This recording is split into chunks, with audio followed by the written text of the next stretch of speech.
يا السلام عليكم. أفضل الأعمال الصلاة على محمد وآل محمد. صلوا على محمد وآل محمد. اللهم صل على محمد وآل محمد. يا شلونكم؟ شخباركم؟ إن شاء الله تكونون بخير وأحسن حال. وكالعادة يا سادة، الصلاة على الحبيب محمد تجلب السعادة. ومشتاقين كلش هواية. وياكم روتين فطومة اللي عندها دوام يومي. شنو أطبخ، شنو أسوي، يعني راح أشارككم الأكلات اللي سويتها خلال هذا الأسبوع من داومتي. وروتيني حالي من حالكم، الله وكيلكم. اكرب واشتغل واطبخ وداوم وارجع. اني اغلب الايام اللي اداوم بيها، يعني مثلا اسبوع كامل انا ما اطلع من الدوام للبيت واروح لاهلي، هم اطمن على ابوي وامي اشوفهم مش محتاجين ما محتاجين.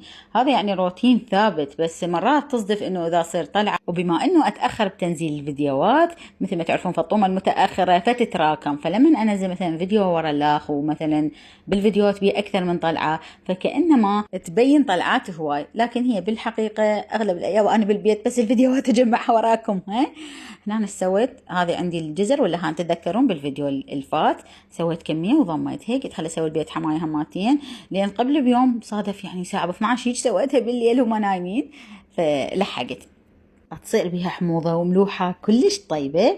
هنا أنا تقريبا يعني كملتها. جهزت غراض للكيك، قلت خلي أسوي كيكة، صار لي فترة ما مسوية. جهزت الخليط وكملته، خليت بالنص كيكة وتصير كلش طيبة. يعني هالفترة اعتمدتها هاي على طريقة أختي مريان، تسويها طيبة وهيج بيها نكهة هيل. خليتها بالفرن وشوفوا الجمال عيني شلون يطلع شكلها يتخبل. طبعا هذا القالب اللي عندي صغير، بالكوب مال شاي اخذت القياس، هذا كوب الشاي الصغيروني، فطلعت تجنن تموت. تتذكرون لما شاركتكم طريقة التبس التطبيق هنا كلش يحبوه، وقمت اسويه يعني بهيج شكل. فاليوم الايام علاوي قال فاطمة ليش ما تسويه على دجاج؟ قلت له اني يعني ببيت اهلي متعلمين نسوي هيجي او على كفته، وانا اعرف هواي ناس تحب التبسي على دجاج او تحطه بالفرن، كل زين اعرف، بس يعني ما كنت اسويه قبل. فقلت له تمام راح اسال مالت عماي حتى اسوي نفسها بالضبط. واكتشفت يعني خطا كلش كبير كنت اسويه لما علمتكم على التبسي تطبيق، يعني واحده بدون لا دجاج ولا لحم، كنت اخلي الصلصه خفيفه. فيعني هذا الخطأ كان عندي، أنا أسويه ويصير طيب بس مو مثل اللي يسووه لمن أكله يمهم.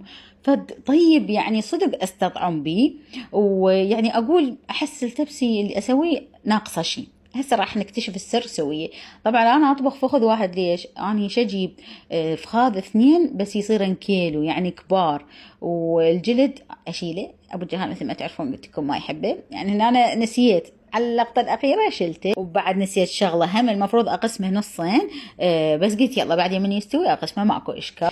فش قالت مرت حماي خلي البصل، يعني خلي الزيت وخلي البصل وخلي الفخذ سوية حتى لو بعد الزيت ما حامي، وقلب يستمر يقلب يقلب يقلب، يكون الفخذ ينحمس حمسة زينة، يعني يصير بلون والبصل ينحمس، وطبقي فوقه كل شي تريدي. قالت اني الطماطة سويها طبقات بيناتهن، قالت بس انتو بما انه ما تحبون طماطة هواي عادي طبقي فلفل بوتيتا باذنجان طماطة، رشيت ملح اخر شي. وقالت اني ما اخليه على النار هواي، هيجي دقائق على النار العالية، يبقى دقائق بهالاثناء اسوي الصلصة. هنا أنا السر، الصلصة تصير ثخينة. أنا التبسي من كنت أسوي على طريقتهم تطبيق، أسوي صلصة خفيفة أثاري. الصلصة من تصير خفيفة البوتيتا تتشربها ما أحس، لأن التبسي يعني بسرعة ينشف حتى إذا أضيف له صلصة هواية. هسه هنا أنا اكتشفت السر. شوفوا هاي الكمية، هاي الطاسة الوسطانية 4 خواشيق معجون خليت وعليها مي وملح، وانتو شفتوا قوام الصلصة. والنوبة نفس الطاسة خلي شوية مي، بحيث شوفوا الكمية شلون تصير، بس يفور الجدر انص النار وخليها تعيش على راحتها. طبعا هنا نظل نقلب ونشوف نريد فيلم، يعني تعالوا لي بيت حماي جوا. اخر شي من نلقى فيلم نشغل توم وجيري. اي حبايب خلي اكمل لكم على التبسي من قد ما حبيته، ويعني اني صدق مقتنعه بيه.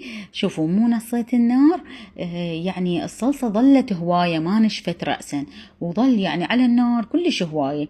قلت ابقي بيه صلصه، يعني ثاني يوم عندي دوام حتى من اجي اخليه على الناصي همتين هيك يتهدر على راحته، وحتى لو يلشع من جوا كلش عادي.